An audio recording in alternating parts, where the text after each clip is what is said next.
இன்னைக்கு ஐயனா துணை எபிசோட்ல என்ன நடந்துச்சுன்னா, நிலாவும் பல்லவனும் நேத்து காயத்ரி வீட்டுக்கு போற மாரி காமிச்சிருந்தாங்க இல்லையா? அதுக்கப்புறம் இன்னைக்கு எபிசோட்ல வீட்ட காட்டுறாங்க. வீட்ல பார்த்துக்கிட்டிங்கன்னா, சேரனும் பாண்டியனும் வாடா வீட கிளீன் பண்ணலாம் அப்படின்னு சொல்லிட்டு சோழனை வெறுப்பேத்துறாங்க. உண்மையிலே வீட வந்து சுத்தப்படுத்துற மாதிரி பண்றாங்க. மாப் போடுறாங்க, கிளீன் பண்றாங்க. இதெல்லாம் பண்ணிட்டு இருக்கும்போது சோழன் வந்து இதை பார்த்து கடுப்பாகிறான். நான் உங்களுக்கு தான் தெரியும்ல, நான் விளையாட்டுக்கு தானே பண்ணேன், ஏன் இப்படி இப்போ ஒரிஜினலாகவே பண்ணுறீங்கன்னு சொல்லும்போது, விட்றா இப்போ ஏதோ ஒன்று உனக்கு நல்ல பொண்ணு கிடச்சிச்சுல அப்படின்னு சொல்லி எல்லாம் பேசுகிறேன்.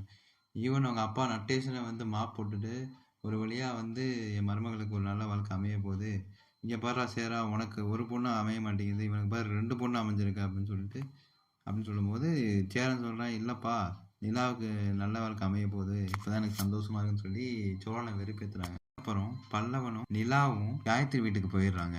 அங்கே பார்த்துக்கிட்டேன்னா அவங்க ஃப்ரெண்ட்ஸு எல்லோரும் இருக்காங்க. நிலா வந்து காயத்ரி நான் பார்க்கலாமா கேட்கும்போது அவங்க ஃப்ரெண்ட்ஸ் உள்ளே விடுறாங்க.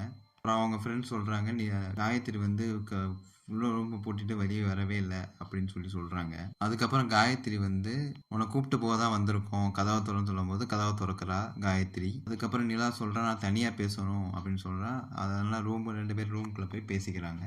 அப்புறம் சோழன் வந்து பல்லவனுக்கு ஃபோன் பண்ணி, என்ன நீங்கள் சும்மா விளையாட்டுக்கு தானே பண்ணுறீங்க, நீங்கள் எங்கேயா ஜூஸ் குடிக்க போயிருப்பீங்க அப்படின்னு சொல்லி, நீங்கள் விளையாட்டுக்கு என்ன வெறுப்பேற்றுக்கு தான் அப்படி பண்ணுறீங்கன்னு சொல்லி சோழன் சொல்கிறான் பல்லவன்கிட்ட. நாங்கள் ஒரிஜினலாக அங்கே தான் இருக்கோம்னு சொல்லிட்டு அந்த காயத்ரி இருக்க வீட்டில் ஃபோட்டோ எடுத்து அனுப்புகிறான். அதை பார்த்துட்டு காண்டாரான் சோழன். இன்னைக்கு எபிசோட் ஃபுல்லாமே சோழனை வெறுப்பேற்றுற மாதிரி வச்சுருந்தாங்க. ஆனால் அந்த பக்கம் காயத்ரியும் நிலாவுக்கும் என்ன சொல்ல போகிறாங்க, நிலா வந்து காயத்ரிட்ட அப்படிங்கிறத சஸ்பென்ஸ்லேயே முடிக்கிறாங்க. இதுதான் இன்றைக்கி நடந்த எபிசோட். இதுக்கப்புறம் என்ன நடக்குதுன்னு நம்ம வர வீடியோவில் பார்ப்போம். நன்றி.